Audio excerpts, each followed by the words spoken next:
hoje nós vamos fazer um estudo especialíssimo, anota aí, um dos capítulos do Evangelho segundo o Espiritismo que eu mais adoro. Capa bonita desse livro, né? Eu encontrei esse Evangelho outro dia na livraria, falei, gente, que capa linda, vou comprar mais um. Evangelho nunca é demais, né? Nunca é demais, um dia entra na alma, né? Mas olha só que Evangelho bonito, né? Então, assim, capítulo 13, nós vamos estudar, gente, o item 10, uma mensagem de um espírito protetor, né, que foi psicografado em Lyon, cidade francesa, em 1860. Eu vou contextualizar para vocês. Essa mensagem, ela veio exatamente para nos orientar como que nós podemos ajudar na construção do mundo melhor. E eu vou contar para vocês o contexto. Tem algumas coisas que eu gosto de compartilhar muito com vocês. Eu acho importante vocês saberem. Eu já expliquei, né? Eu não fico planejando, eu vou estudar essa ou aquela mensagem. Às vezes até o pessoal na nossa reunião mediúnica me pergunta, Ricardo, o que é que nós vamos estudar na quinta-feira que vem? O que é que nós vamos fazer? Eu falo, não sei. Eu sempre espero a intuição da espiritualidade vir, né? Quando eles falam claro e abertamente, vamos assim, vamos assado. Então, nunca sei. E aí, hoje cedo, aqui no Evangelho também eu não planejo nada em nenhuma pílula. E flui como tem que fluir. Né? Acho que por isso muita gente fala, essa pílula, né, inspiradora foi para mim. Você já teve essa sensação, não? Essa pílula, Ricardo, que você gravou foi para mim. É porque não é uma sensação, ela foi para você. Entendeu? Você já teve uma sensação de que o evangelho, a gente estuda um dos evangelhos no lá e você fala, caramba, hoje eu tinha que estar aqui? Você já teve essa sensação? Ou o tarô, quando eu tiro o tarô, você fala, caramba, o tarô falou que eu precisava ouvir. Gente, isso não é coincidência. Criatura, nós estamos no meio de uma egrégora poderosa, né? A gente cria um conjunto vibracional em que coisas incríveis são possíveis por causa de muitas pessoas vibrando na mesma intensidade positiva no bem. Às vezes a gente só fala disso no mal, né? Pessoas reunidas para fazer o mal. Sim, mas as pessoas reunidas em prol do bem, em prol de Deus, é muito claro. E Jesus disse, onde houver 2 ou mais ali em meu nome, eu estarei convosco. Então, observa só que nada é por acaso, né? Então, assim, espero que vocês gostem, que faça sentido para vocês, porque ela vai te ensinar o que é que você pode fazer para construir um mundo melhor. Não sou eu falando, dando conselhos, como eu tenho feito ultimamente, né, nas pílulas. É o Evangelho falando, né? É o Evangelho dizendo que você pode fazer a diferença aonde você está. Então, vamos lá? Evangelho segundo o Espiritismo, capítulo 13, item 10. Vamos lá? Obrigado, viu? A você que curte, que compartilha, que divulga, você que nos ajuda a divulgar, você que escuta as pílulas inspiradoras do bem, você que baixa o aplicativo IRM Oficial. Obrigado mesmo. Um espírito protetor. Meus amigos, eu ouvi muitos dentre vós dizendo para si mesmos, mas como eu posso fazer a caridade? Muitas vezes nem sequer eu tenho necessário. Tá vendo? Isso aqui é para muita gente que fala, eu não posso ajudar ninguém, tá faltando para mim. Eu não posso ajudar ninguém, tá do outro lado do mundo, não tenho poder de decisão nenhuma. Vamos ver se não pode mesmo. A caridade, meus amigos, é feita de muitas maneiras. Vós podeis fazer a caridade em pensamentos, em palavras e em ações. Olha que legal. Em pensamentos, podemos fazer a caridade orando pelos pobres abandonados que morreram sem ter condições de ver a luz. Uma prece de coração os conforta. Então, olha, a primeira forma da gente poder fazer a caridade, segundo esse espírito protetor, é que a gente possa orar por aqueles menos afortunados, porque a sua prece os conforta. Está aqui. Então, vamos lá. Né? Se você é insensível, ver alguém sofrendo, um animal sofrendo maus tratos, isso não quer dizer nada para você, realmente você está com um problema grave espiritual e o que é pior, é o cego que não enxerga e não sabe que está cego. É o surdo que não ouve e não sabe que está surdo, né? Pior cego, como diz o ditado, é aquele que não quer ver. Por isso que eu falo, tem muitos irmãos nossos cegos de nascença, mas que enxergam muito mais, porque tem uma sensibilidade gigante que nós que dizemos que enxergamos, não enxergamos. Porque, gente, nós, quando somos sensíveis à dor do outro, entendemos que a dor do outro é a nossa dor. Entende? Ninguém está dizendo que você sai por aí se esgoelando, berrando, desesperado. Não, não é nada disso. Desequilíbrio não ajuda ninguém. Mas a compaixão é o mínimo que cada um de nós pode ter por aqueles que sofrem. Porque um dia você vai estar sofrendo. Um dia você e sua família vão estar em necessidade. Eu e a minha estaremos em necessidade. E com certeza a gente vai esperar que muitas pessoas tenham compaixão por nós, né? Se coloquem no nosso lugar, tenham essa sensibilidade. Então, a espiritualidade está dizendo, você pode sim, onde quer que você esteja, ajudar. Não importa se você está com fome, faltando comida na mesa, se você está doente em cima de um leito de um hospital, se você acabou de enterrar alguém que você ama, não importa o tamanho do seu problema, você pode, através da oração, utilizar o poder do teu pensamento para mandar vibrações de amor, para mandar vibrações de luz, para emitir energia positiva para quem está sofrendo, para quem está em necessidade. Todos nós podemos fazer isso. E isso faz uma diferença? E muitas vezes a gente não faz. Né? A gente ouve falar de uma pessoa que está com problema, fulano está com fome em tal lugar, Beltrano está doente, está internado no hospital. Às vezes você não vai lá fazer uma visita física, mas você pode fazer uma prece, não é? Nossa, fulano acabou de desencarnar. Você não precisa desencarnar também para ir no mundo espiritual rezar pelo outro, óbvio, né? Mas você pode fazer uma prece. Então, nós desconhecemos o poder da oração. A maioria de nós ainda acha bonito rezar, a maioria de nós ainda reza para pedir coisa para Deus, mas a gente desconhece que a oração eleva o nosso padrão vibracional, a oração nos coloca em contato com os espíritos mais nobres, a oração nos traz uma condição de interceder, sim, em prol daquele que tem necessidade. Aí eu vou te falar uma coisa, uma pessoa orando já é poderoso. Você imagina 1.000, 2.000, 3.000, 10.000, 20.000, 100.000. É um poder de oração que se concentra, que chega até os altos espirituais mais profundos. Nós temos notícia no mundo espiritual que algumas preces, quando elas são feitas fortemente, principalmente por muitas pessoas aqui na Terra, elas chegam diretamente a Jesus. Você imagina, gente, um volume de orações chegar direto no Cristo? Então nós não podemos esquecer que nós temos a nossa oração. Sabe? Então nós vamos rezar sim, né, para que as pessoas que estão cometendo erros nessa invasão lá, que elas despertem, que aqueles que estão cometendo erros geopolíticos despertem, que aqueles que estão cometendo equívocos sociais despertem, porque quem somos nós para julgar A ou B? Ninguém está julgando ninguém aqui, mas que despertem, e a mesma coisa acontece em todas as partes do mundo, entende? Então assim, é fundamental a oração. Então veja, eu estou começando aqui o que a espiritualidade está dizendo. Falou que a gente pode fazer a diferença de 3 formas. A primeira está aqui, é o pensamento, tá? Pensamento. Eu vou ler de novo. Vós podeis fazer a caridade em pensamentos, palavras e em ações. Vamos continuar, porque tem muito mais daqui de onde veio. Em palavras, você pode dizer, dirigindo aos vossos companheiros de todos os dias alguns bons conselhos. Dizei aos homens que estão amargurados pelo desespero, pelas privações e que estão blasfemando diante do Altíssimo. Olha, eu era como você. Olha, eu também fazia assim. Né? Eu também sofria. Eu também era infeliz. Aos idosos, você dirá, olha, é inútil, né? É inútil, eu estou no fim do meu trajeto, morrerei como eu vivi. Que reclamam, então dizei a estes, Deus tem para nós todos uma justiça igual. Recordai-vos dos trabalhadores da última hora. Então, olha que lindo, gente. O espírito amigo, ele diz o seguinte, com as palavras, nós podemos reerguer quem está com problema. Vai dizer que você nunca passou por isso. Vai dizer que você nunca teve uma dificuldade, você estava chateado pra caramba com um problema qualquer, amargurando o teu coração, e de repente chegou um amigo, chegou uma pessoa querida e te botou pro alto. Chegou uma pessoa e te disse a coisa que você precisava ouvir, deu um clique na tua cabeça, na tua mente, deu um clique no teu coração.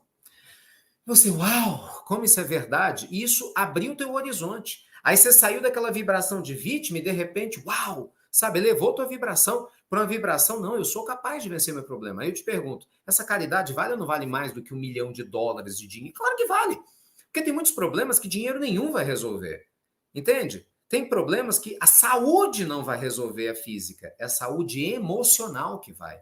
É você recuperar a lucidez que foi perdida quando a gente muitas vezes entra em desespero e angústia. Então, todos nós podemos fazer a caridade dando palavras de conselho, falando coisas úteis. Entende? Então, presta bem atenção em como você conversa com as pessoas do teu lado. Presta bem atenção como é que você está conversando com seus familiares, principalmente os mais difíceis, os tribufu. Entendeu? Presta bem atenção como que você lida com as pessoas que você não gosta. Por quê? Porque a gente tem a tendência a ser agressivo. Sim ou não? Quando a gente está com raiva de alguém, a gente tem a tendência a cuspir marimbondo.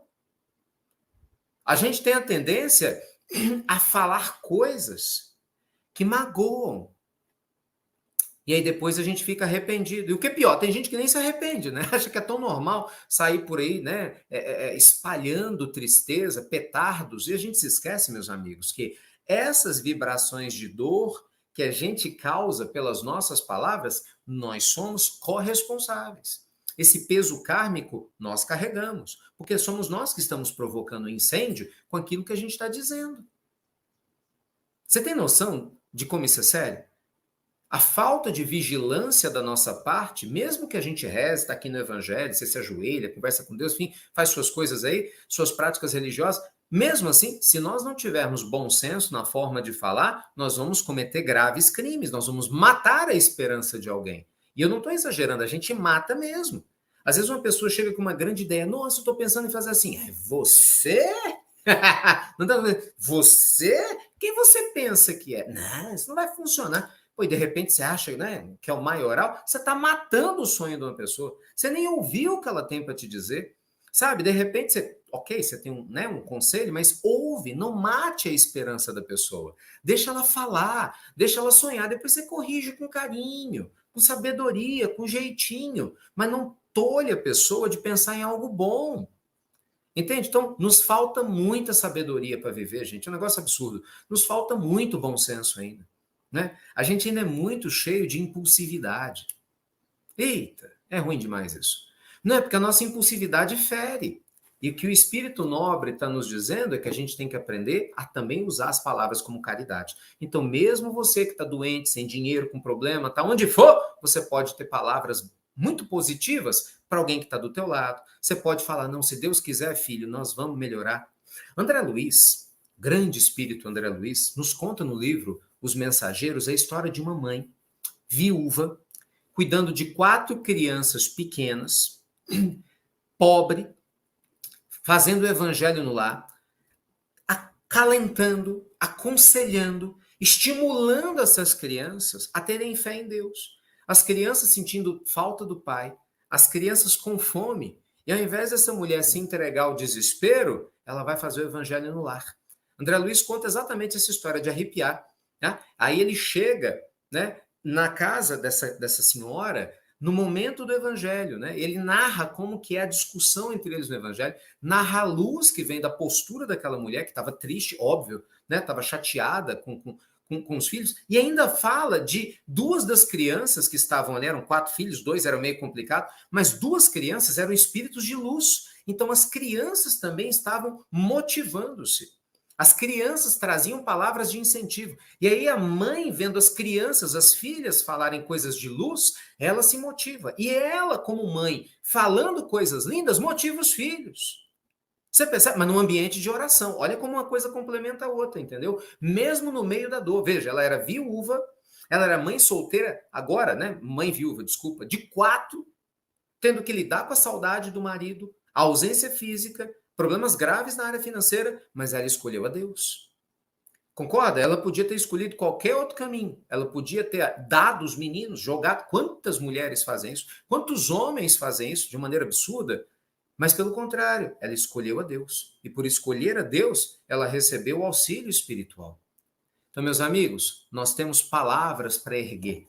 A gente tem a mente para vibrar de maneira positiva, para pensar no bem, mas nós temos palavras para propagar a semente do bem. Não se esqueça disso. Não seja um propagador de escuridão, com palavras negativas, amargas, porque você e eu seremos responsáveis pelas energias ruins, pelas coisas ruins que acontecerem, motivado por essas nossas palavras. Por isso que muito político aí devia pensar 5, 10 vezes antes de falar bobagem, antes de estimular pessoas a serem agressivas, antes de estimular pessoas a fazerem coisas erradas, porque do ponto de vista espiritual, o erro gigante que se comete nesse sentido.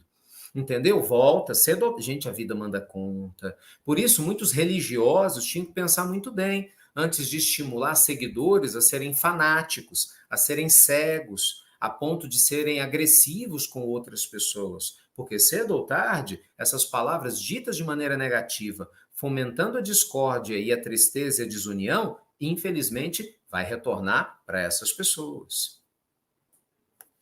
Continuando.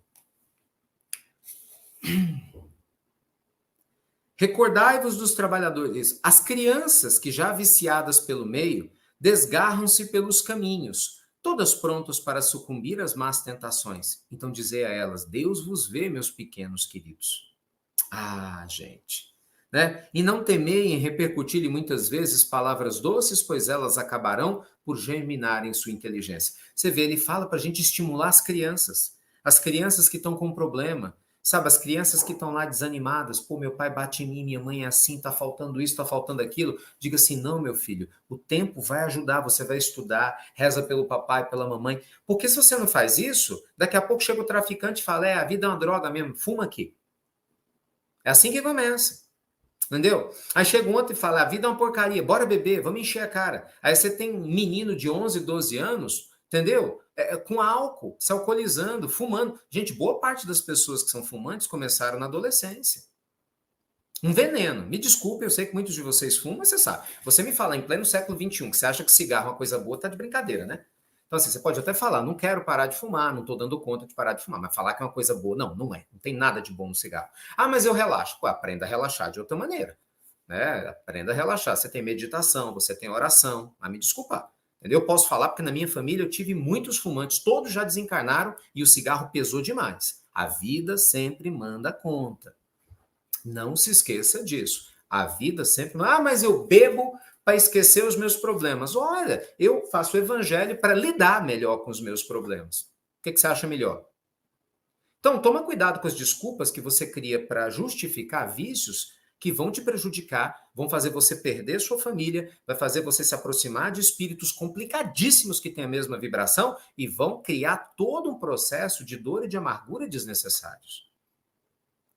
Né, meus amigos? Então a gente tem que estar muito alerta. Então, quando a gente estimula as crianças, quando você acolhe uma criança, você está muitas vezes ajudando a impedir que ela tome um caminho errado aí na adolescência, entendeu? Quando você ensina ela a rezar, quando você fortalece a fé de uma criança, quando você não mata a esperança de uma criança, você está semeando luz.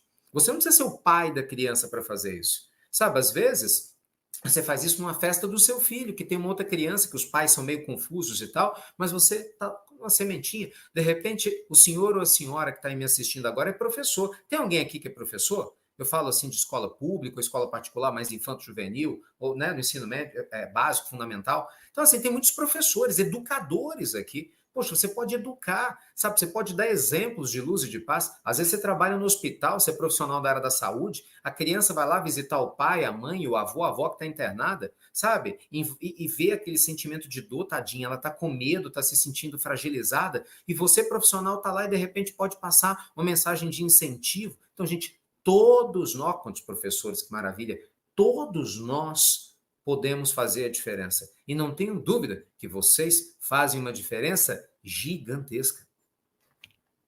Gigantesca. Gigantesca. Muitos dentre vós dizem também, ora essa, somos tão numerosos sobre a terra, Deus não pode nos ver a todos. Pois escutai bem isso, meus amigos. Quando estáis no topo de uma montanha, vossa visão não abarca os bilhões de grãos de areia que recobrem essa montanha? Pois bem, Deus vos vê da mesma forma. Ele vos deixa vosso livre-arbítrio, como vós deixais esses grãos de areia irem com o vento e os dispersa. Simplesmente Deus, em sua misericórdia infinita, pôs no fundo do vosso coração uma sentinela vigilante que se chama consciência. Escutai-a. Escutai essa consciência, pois ela vos dará somente bons conselhos. Às vezes, vós a entorpeceis opondo-lhe o espírito do mal. Ela se cala. Então, mas estáis certos de que a pobre abandonada se fará ouvir tão logo lhe tiverdes deixado perceber a sombra do remorso. Quer dizer, olha que interessante. O espírito amigo aqui, ele está dizendo o seguinte, muita gente fala, mas Deus não me observa. Eu estou sofrendo, estou com um problema, mas Deus não me observa. O que ele está dizendo? Ele usou uma metáfora. Ele falou o seguinte, se você sobe até o alto de uma montanha, está lá no alto da montanha, você não consegue ver as areias do mar de cima? Não é? Você vê os inúmeros grãos ali misturados às areias do mar? Então ele está dizendo, Deus está acima de todos nós. E ele colocou dentro da gente uma sentinela, ele usou essa expressão, chamada consciência. Para quê? Porque a nossa consciência é a presença de Deus em nós, dizendo para nós que a gente está errado, que a gente está certo, entendeu? Dizendo para nós que a gente está seguindo o caminho do equilíbrio, dizendo para nós que a gente está seguindo o caminho do desequilíbrio. Então Deus está conosco em todos os momentos. Você pode ter certeza que Deus está com a população no meio das guerras, é lógico. E Deus também está junto com aqueles governantes terríveis que fazem coisas horrorosas. Deus está no meio das guerras urbanas e está junto daquelas pessoas violentas que estão fazendo coisas horrorosas. Então, cada um de nós sente Deus de uma forma, não é? Cada um de nós tem uma maturidade espiritual para sentir e compreender a Deus. E aí vem a terceira forma da gente fazer a caridade, que são as ações. Não é? Porque no momento, meus amigos, que nós entendemos o nosso papel na vida, a gente age. Você para de se omitir. Você começa a se perguntar, poxa, eu posso orar? Posso. E ora. Você se pergunta, eu posso falar coisas boas? E fala. E é uma bênção. Aí você se pergunta, e o que eu posso fazer a mais? Para ser útil. Aí você ouve, olha, fulano está doente. Acho que eu vou lá no hospital visitar. Peraí, tem uma instituição de caridade aqui, sabe, que eu posso ir lá ajudar de alguma forma. Eu vou lá ajudar. Nossa, tem algo na minha inteligência, na minha habilidade, que eu posso doar, que eu posso ajudar alguém. Você ajuda. Então você começa a agir, entendeu? Isso muda. E antes que vocês venham com a velha desculpa esfarrapada, que boa parte aqui ainda usa até hoje, não é possível que vocês ainda usem isso. Mas usa, eu sei que usa. Ai, mas o fulano não me ajuda. Mesma ladainha de sempre. Me desculpe. Hashtag papo reto. Para com essa ladainha, criatura.